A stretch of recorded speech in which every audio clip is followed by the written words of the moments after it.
Welcome to Cocktails Over Coffee, a podcast that spotlights truly inspiring individuals that have taken a leap of faith by leaving their corporate careers, otherwise known as their coffee, to pursue their passion, otherwise known as their cocktail. I'm Janae Green, and I'm so excited to be here today on the final episode of this year, of this crazy year. And as you can see, I am off location, but I have a really special guest today. And I'm so excited to be here with the founder and creative director of Apartment Bartender, Elliott Clark. Thank you so much for being here today with me, Elliott. Yeah, I appreciate you having me on. I'm excited. Awesome. So excited to talk and hear more about your story and about Apartment Bartender. But let's start from the very beginning. What did you go to school for?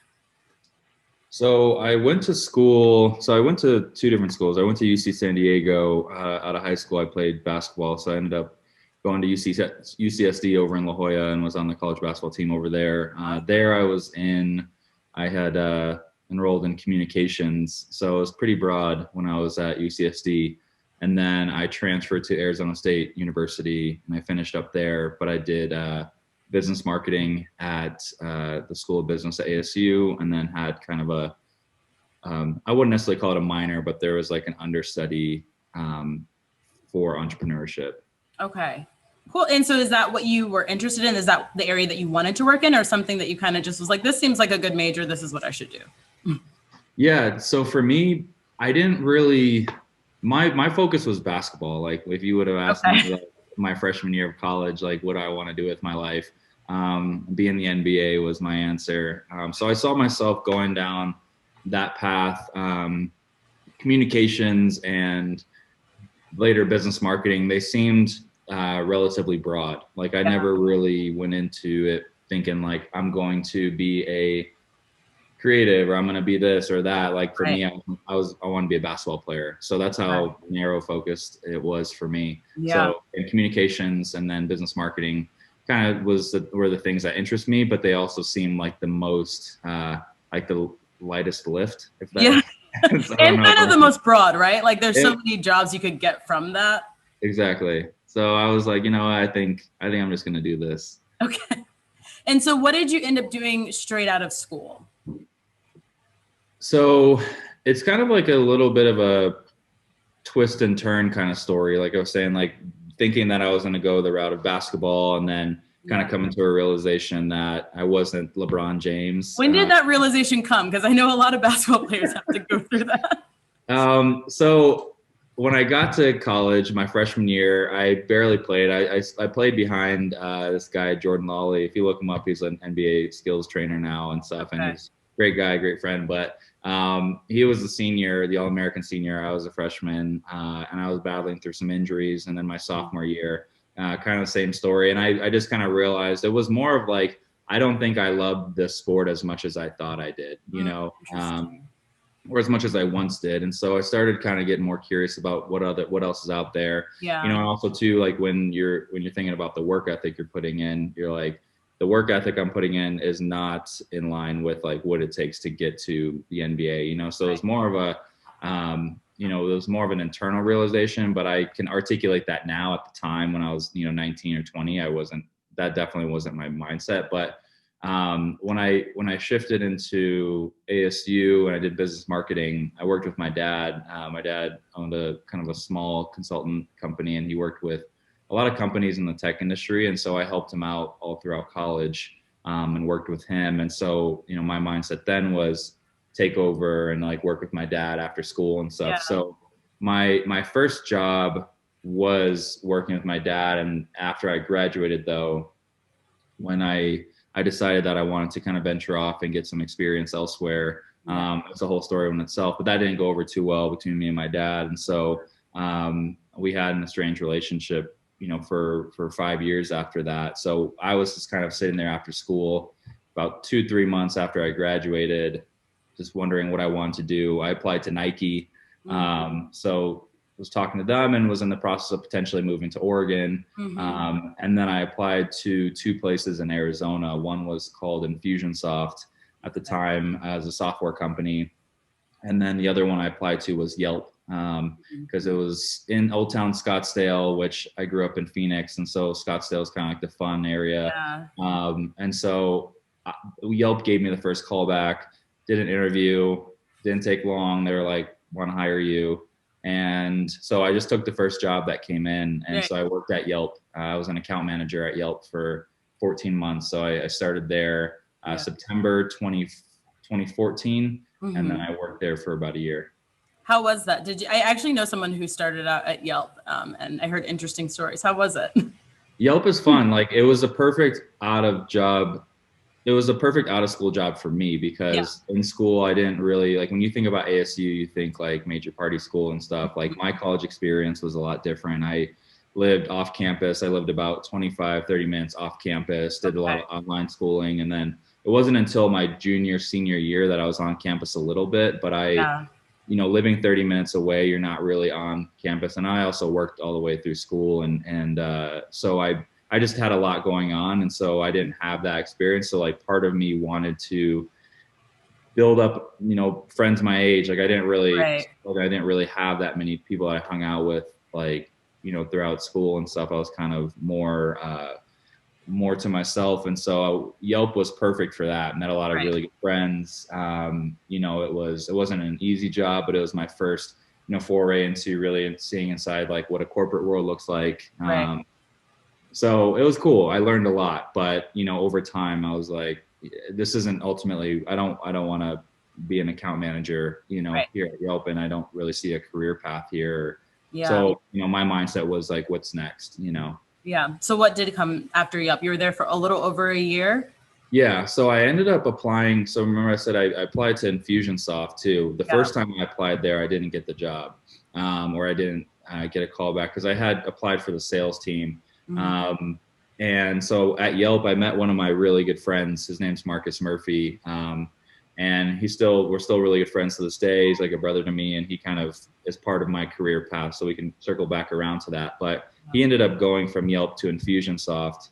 And then when he did that, I looked back again at Infusionsoft and applied. And since I knew someone there, it kind of helped with the hiring process. But I instead of being hired on the sales side, I was hired as what's called a sales development rep. So basically we would take in the leads, vet the leads, and then send them over to the sales guys to do the close. So I did that, and then I transitioned about 6 months into that onto the sales team. So then I was on the sales force there. So it was a sales and marketing, email marketing system. So kind of like a smaller sales force, if you will. Yeah. Really so it was cool. Learned a lot there too. Yeah. And so was it during this time that, like, the Apartment Bartender started as a little, like, side project, as a hobby? Like, where did that come into the picture? So yeah, that's a great question. I was working at Yelp when I got into it. I was starting to get really into, cocktails and stuff after taking a cocktails 101 class. And really what it was, my buddy that I did the class with in New York, actually, him and his wife had a little food blog that they did for themselves. And I always thought it was a little bit strange, like, that they would take, a couple hours to take photos of food and stuff. I'm like, why do you let your food get cold? But they had a drinks portion of their website. And I remember throwing it out there of like, what if I did like the drink side of your guys' website, since I'm really into drinks? And then the only thing was I wasn't into photography at the time. And so that's kind of what motivated me starting to get into it. So that was when I worked at Yelp, and it was something I kept secret. Like, nobody knew that I was doing it. Nobody knew that I was, nobody knew who I was. And I didn't really want to get out. I just wanted to be something more private that I was doing. And then when I went to Infusionsoft, I was doing that. And that's when I was at Infusionsoft, it was towards the end of 2016, kind of entering into the fall period, where I was spending a lot of time at work working on Apartment Bartender. So it was definitely getting in the way of me making the calls I needed to make and stuff. So it started kind of pressing on, my capacity for sales, and, also my curiosity for like, what could this road be like? Yeah. So then what were your next steps? When did you decide that this was actually something that you could do full time? Or did you even know that it was something that you could do full time? I honestly had no idea. Like, there was never any intention to do it full time. There was never any intention to make money with it. I never realized that was even a thing. Like, this is, again, back 2015, early 2016. I mean, I think there are people in the food space, there are people in the travel space. And so you see all those like bigger verticals that, at the time there were people with, hundreds of thousands or millions of followers and Right. stuff. I had no insight into what the revenue potential could be in regards to that. But for drinks, there really weren't a lot of people doing it on the drink side. Right. And so it was still very much an untapped space. Yeah. So there was no vision or foresight. It wasn't until I started, I had a good moment. I had hit a pretty big repost, and it just kind of skyrocketed some of the follower count to over 10,000. And it was when I hit over 10,000 and slightly above that, brands started reaching out. Yeah. And then some started reaching out with like, hey, what is your rate? And at that point in time, I had no idea. Right. But it was September 2016.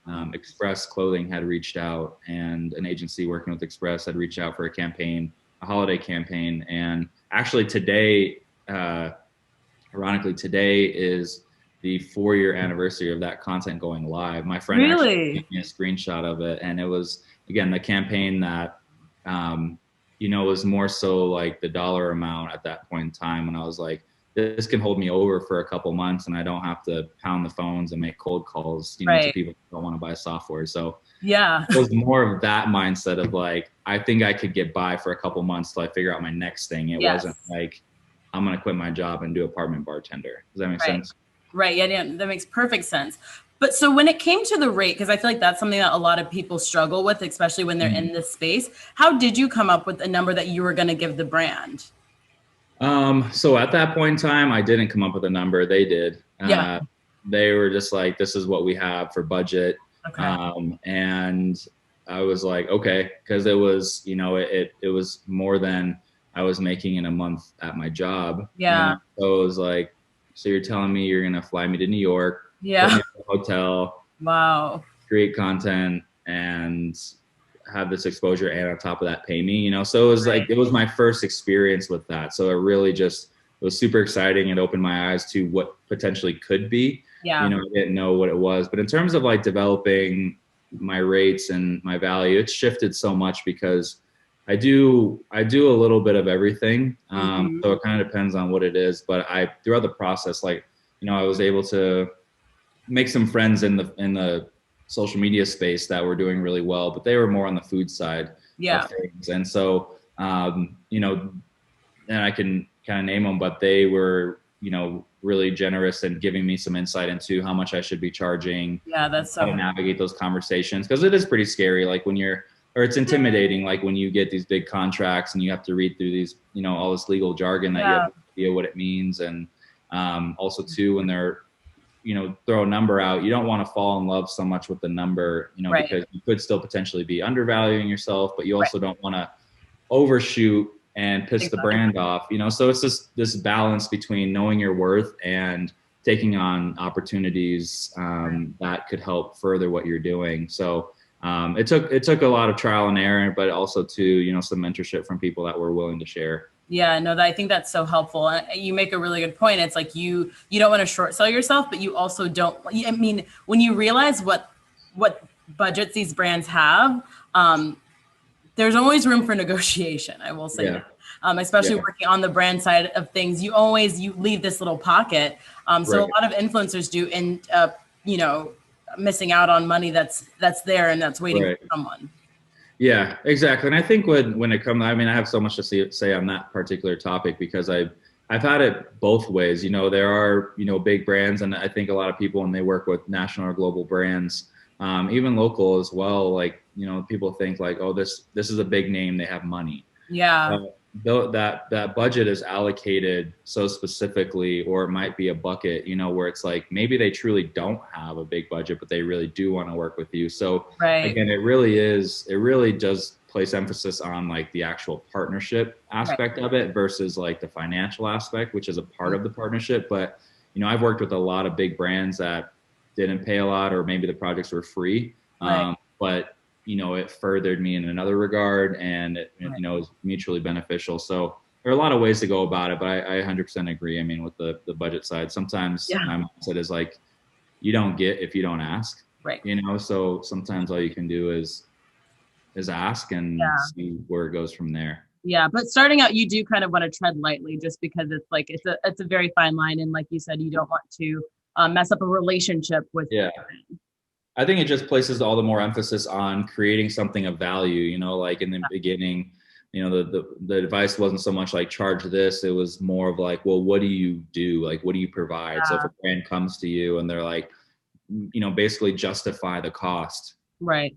It's like, okay, there's the recipe development. There's, the props and products that go into that. There's the fact that like we're actually shooting and I hire a photo assistant. Like there's a process and there's a whole behind the scenes, to why a number is the way it is. Right. And that's always sits well with the brand more so than just being like, yeah, this, because you're trying to ransack them. It's like people see through that, and they don't want to work with you if it's all about money. So it really is. It's about money, but it's also like you have to focus on the other stuff that's valuable as well, That's true. So you got this gig where you figured out you can make more with this one-time gig than you're making in a month. So when did you actually decide that you were going to leave your job and try to figure out what was next? Right. So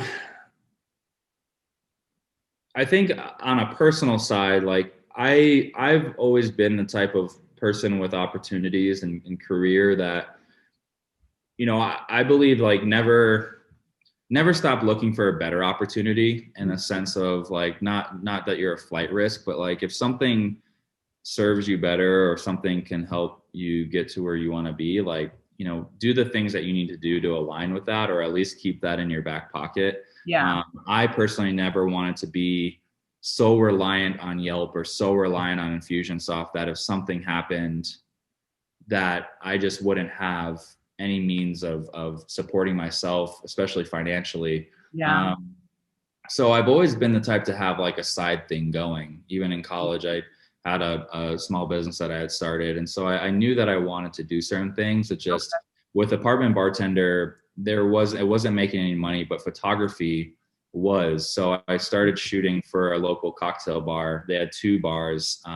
And at the time when I was thinking about leaving my job, it wasn't that I was thinking about leaving my job to do Apartment Bartender. I was thinking about leaving Infusionsoft because I didn't want to be on the sales team like I thought I wanted to be. And then I'm like cold calling and do all this stuff. Like it's not really like in line with what I wanted to do. Yeah.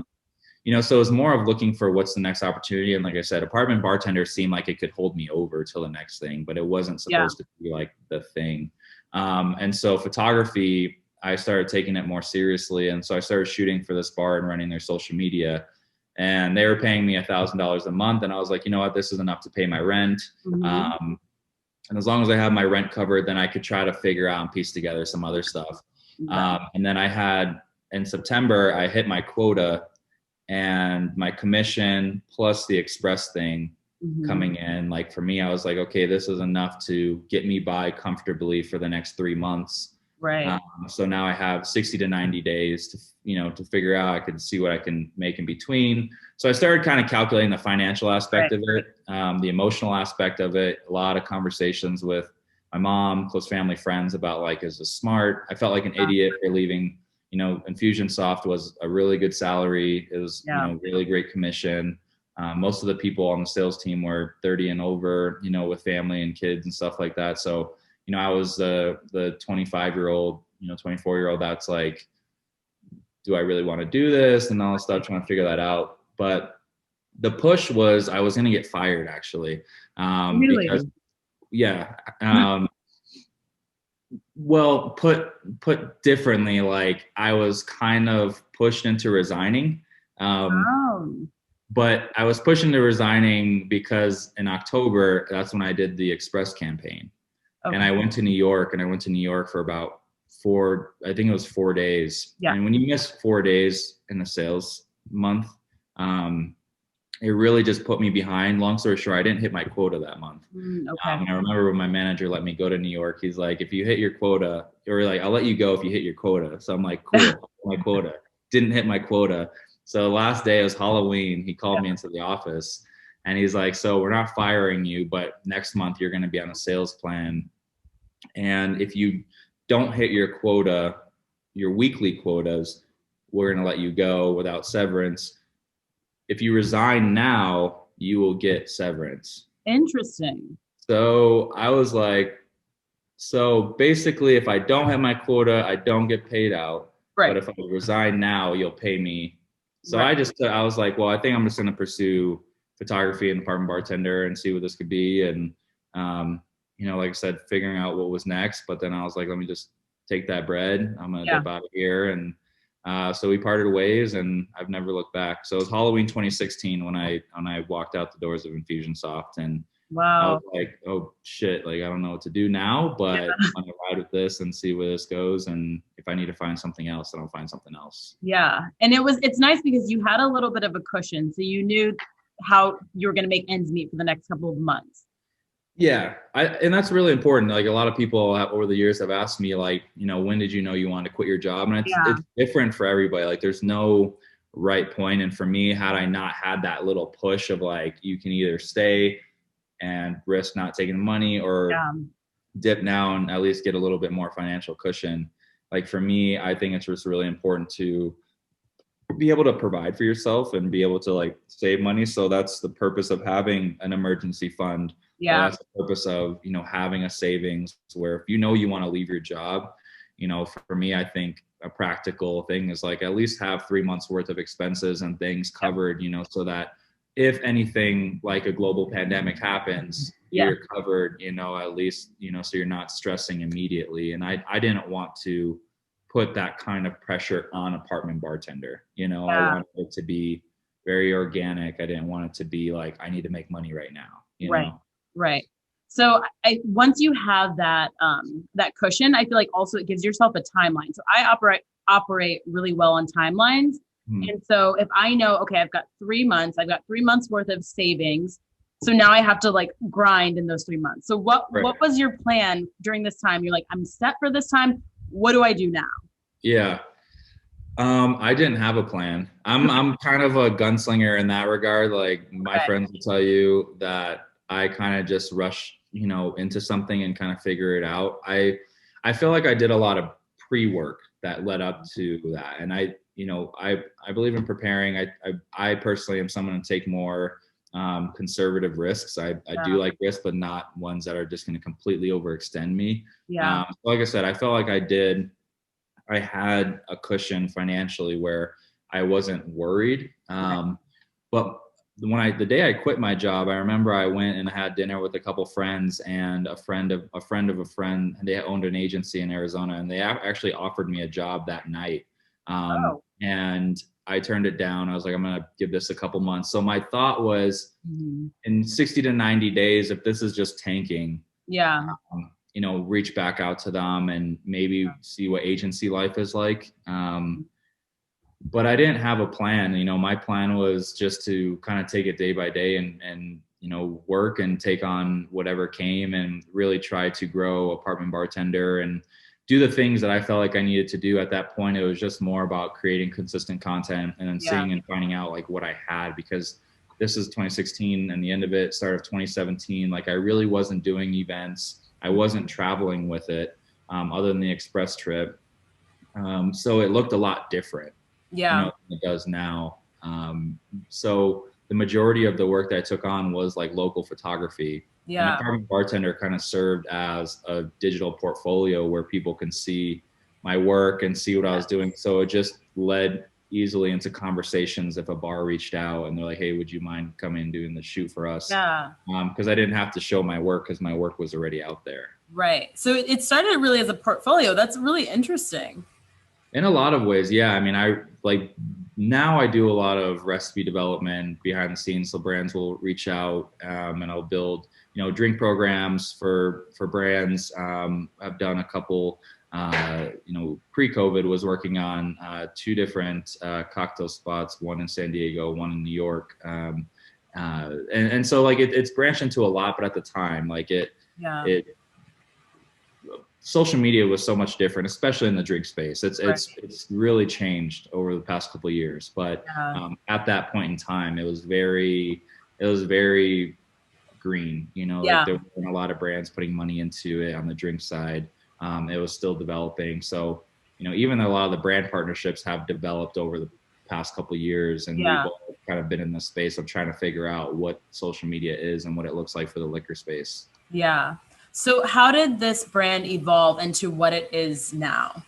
I love that question. You know, it's so I kind of look at it from multiple perspectives. You know, there's the Elliott that works on the business and kind of oversees it, and needs to kind of create the vision and foresight for what it's going to be and make the plans for the future. There's like the overseeing of the day-to-day, like the managerial side of things, and then there's actual like being in the nitty-gritty, taking the photos, editing the photos, and for a lot of years, I did everything. And my mindset was just say yes to whatever comes. Obviously, if it fits and values are aligned and stuff, say yes, because for me, I felt like it was too new to get too picky and specific about what I did. Right. So I really wanted to just see what it could become. So it's really transitioned from like in-home apartment bartender stuff to 2017, 2018. It was really on the road traveling. 2018 especially, I was on the road probably 4 or 5 times a month, and going to visit different distilleries, going to do different events, doing a lot of kind of influencer marketing in that regard. 2019, it really shifted to, I cut my travel by about 40%, and so focused on not only the events and stuff, but also doing projects outside of Apartment Bartender. So had launched a separate brand called Earn Your Booze with a business partner, no longer part of that at the point, but they're still running it. And so that was doing well. So it really more was a personal journey for me to try to figure out, what do I want to do? It wasn't so much about Apartment Bartender as much as it was like, what do I like to do? What do I want to do with this? And so I really hadn't made a decision about what it was going to be. I was just saying yes to a lot of opportunities and just seeing what would come out of that. So it was kind of this riding the wave and letting the wave kind of take me where the wave was going, if that makes sense. Yeah, no, totally. And did you ever see yourself out of this becoming, and I don't know how you feel about this word, but obviously influencer is a word that most brands would use when they work with you. Did you ever see yourself becoming like the talent behind this? No, definitely not. Because when I started it, I didn't even show who I was, and I felt really, and I still feel really strongly about it. Like, I've never been employed behind a bar. So what I do, even though I do make drinks and I nerd out on drinks and I could talk spirits, and I've been to a ton of distilleries and I have a lot of knowledge in that space, I'm still like, it's different than working a double shift behind a bar, serving cocktails and that hospitality aspect. So I have a lot of respect for people that have been in the bar industry and the hospitality industry and have, put in those hours and stuff. I put in hours, but in a much different field. So to be considered a drink expert or an influencer in the drink space, I don't necessarily see myself as the end all be all, but I feel like the way I equate it is like, if you come to me and you ask me for a good drink, or if you ask me for a good recommendation, I'm not going to steer you in the wrong direction. Right. I'm going to really walk you through that process, and I have enough expertise to be able to guide you in that respect. So that's the way I view my influence. I'm not turned off by the word influencer. I think it has a negative connotation now with, the way people view it. But in the drink space, it's a really nerdy space. It's a really niche space. Most people don't even know what simple syrup is or how to make simple syrup. So, I feel like there's just a lot of education. And so I feel like I'm more of like a educator more than an influencer. Like, I don't think people really follow me because they want to see what I wear, or, I think interested in what they can learn from you. Yeah, exactly. I think it's more about the drinks, and it's more about the recipes, and it's more about home bartending. It's also on the content side, like, there are a lot of people that, the conversation that we're having now, they, want some insight into, hey, I want to quit my job, or I want to create this, or how do I start this? So I have a lot of expertise that I've built up, but it's a very specific expertise. It's not generally, like, I feel like influence is such a broad word that I'm happy and I'm comfortable with the influence that I have. Yeah. So does the Apartment Bartender have a team, or is it just you behind everything? No, I do have a team now. So I have an agency. It's called Untitled Secret. They're in New York. So they manage all my comms and partnerships and stuff. So anything that comes in, Okay. they kind of handle that. And that was a really big load to take off my shoulders, as you know, up until I've been with them for about a year and a half now. Up until I started working with them, I was doing everything. So, you know, I was on the phone all day, also like with camera in hand and editing. So it just got to be so much, like between traveling, trying to maintain a personal life, doing my own, you know, biz dev and all that stuff. And then, so that was good. And then also too, like with the content creation side, I just have like a small team here in Denver that I work with, like a video team.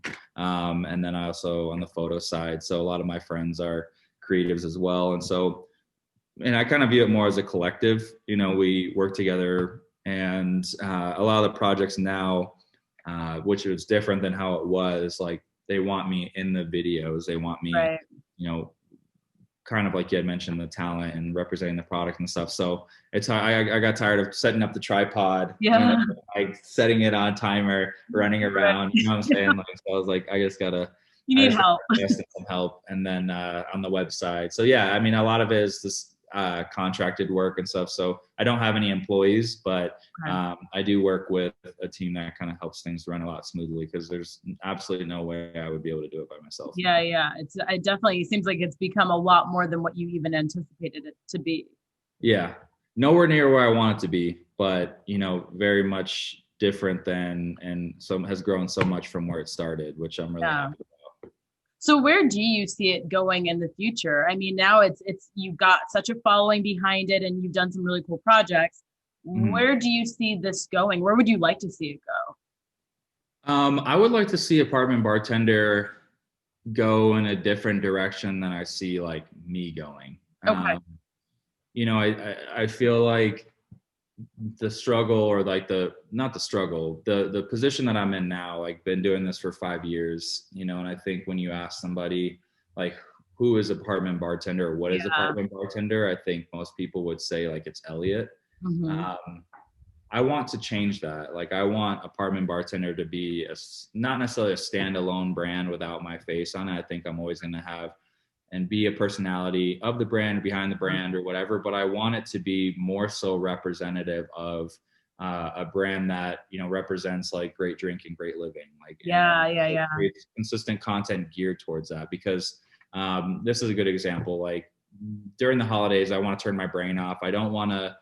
I don't want to talk about, not that I don't want to talk about drinks, but like I don't want to like make drinks and take photos for brands. I just want to kind of zone into relaxing stuff, but I don't want that to be the reason why content isn't being created, and like things aren't, you know, because the holidays are prime drink season. You know, so it really is, again, separating who I am and the route that I want to take, and making sure that Apartment Bartender is staying relevant, consistent, you know, with content, and you know, putting out things that are quality. And again, it's all geared towards spirits education, drink recipes, home bartending how-tos, and you know, I say is like the lifestyle that goes with it. So what I see that being is, you know, just more of like a digital, you know, a digital brand that really pushes that forward. I think there's an in-person experience as well that I'm excited to get back to if the world, you know, opens back up and stuff. I miss traveling so much. So there's a lot that I could be. I can kind of speak on this topic for a while, but I don't want,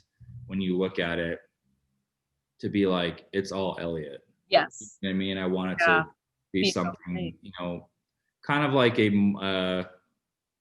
I don't know, I guess like in a boutique way, like the GQ of the drink world. Yeah, I like that. That's a nice like vision board statement. Yeah, something that's like curated and sophisticated and elevated, but approachable. And you know, I started making drinks in my apartment, you know, and it's very much still kind of what I do. And I want people to feel like they can make a really great drink experience for themselves at home. And I really want to create and cater for that community, because it's a really passionate community of people, you know, that want to know more. And they also, you know, when they make a good drink, they want to know, you know, what else is part of this lifestyle. Like there's a lot that goes with it. And so I just want to do that justice and see this through, and it not be about like what I'm doing with my day.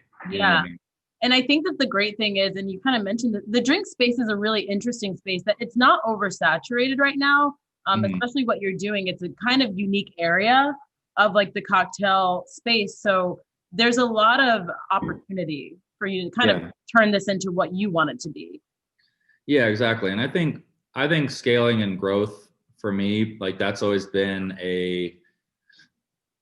that I think is like my biggest weakness, like with as an entrepreneur, is just organization and me have a very complicated relationship. Like my brain doesn't really work that way. I can be organized, but it doesn't work the way of what I need it to be for business. And also scaling, like it's not that I have an issue letting up control or whatever. It's just really making a decision about which way do I want to grow. And there are so many different roads that are appealing to me that I know it's going to come down to just like, this is what I want to do it, and just set the work in motion to make that happen, and be okay with saying no to other things, you know? Because for me, like I want to do it all, you know, but it's going to take, I think, another 3 to 5 years of, you know, consistent work for this to be kind of what I think it could be. And where I feel like it could go, and getting people in place that can do that, because I've realized what my strengths are and what my strengths aren't. Right. Starting out, if you knew that you were going to be here doing what you're doing now, would you have done anything differently earlier on in your career, or did it kind of all lead you exactly to where you needed to be? I wouldn't change anything. I think if I could, and it's not so much something I would change, but I would have implemented more structure into what I was doing. Like, I think I did a really good job of the biz dev and building relationships, and like that's where I thrive. And I think traveling and, you know, learning how to create by myself, like I think it was really cool that I didn't hire out photographers, that I did do everything. And so it allows me to really speak into different areas, and I have expertise in different areas, and I can actually speak to what I want when I'm working with a photographer and how I want it to be, because I know how to take the photo too. But I definitely would have gotten more structure on the organizational aspect of things, because I feel like I could have made my life a lot easier over the past couple of years had I not tried to do the things that, you know, weren't really my forte, like bookkeeping and, you know, even like the management aspect of things, like, you know, my managers, they schedule out the calls and all that stuff. Like I dropped the ball on a lot of admin stuff. So, you know, I look back and it's more so like the stress involved with running a business. It's like, I could have eliminated a lot of stress, or I could have, you know, the structure could have helped me, you know, capture more emails, or if I had started an email like a list campaign and community and doing all that stuff. Yeah. There's a lot of stuff that I look back, I'm like, man, I wish I would have done that. It's kind of the equivalent of like when you look at your retirement account and you're like, man, had I started saving like 5 years earlier, you know, that's kind of what I think about with.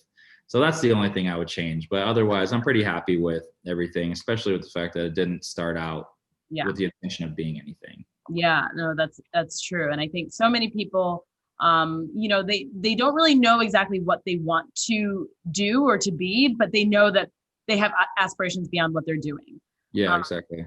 And so I like to wrap up every show with what I call a shot, which is something small and strong and powerful that you want to pass on. It can be a piece of advice, it can be something that you learn, something to inspire aspiring entrepreneurs. What shot would you want to give? Ooh. Other than a shot of whiskey, I would say definitely take a shot of whiskey before you quit your job, because it'll help with the nerves.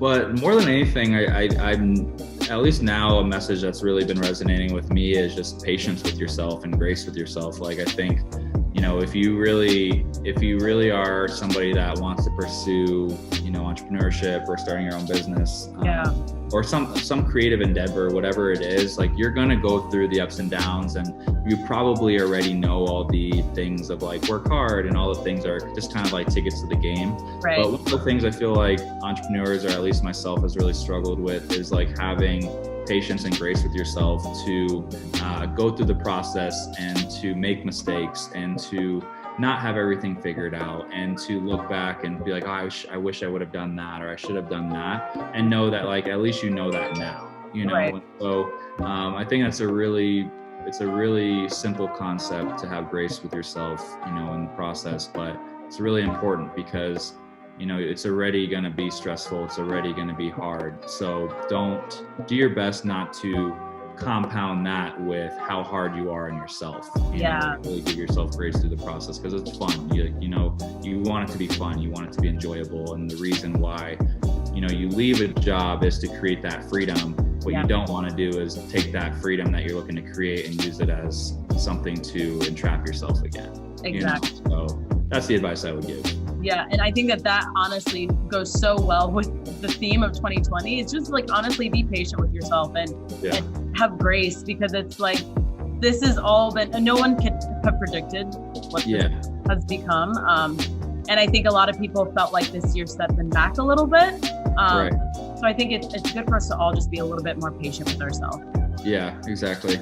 Yeah, I think it's really interesting that you say, like, a lot of people do think this year set them back, but you know, the way I look at it, because so much has shifted even for me, and heading to 2021, like, I know there's going to be a lot of changes and stuff on the horizon, but you know, the way I look at it is like, you really have a choice about how you want to look at it. Like, if you got set back, or did it set you on a new course? You know, sometimes taking a couple steps back to take us, you know, more steps forward is what you need. So, you know, it really is dependent on how you look at it. So I'm glad you said it does stay on the theme of this year of, like, giving yourself grace and patience, and just, you know, being okay with where you're at the moment. Yeah. Well, thank you so much for being here today, Elliott. Yeah, thank you as well. I appreciate it. Where can everyone follow along with the Apartment Bartender?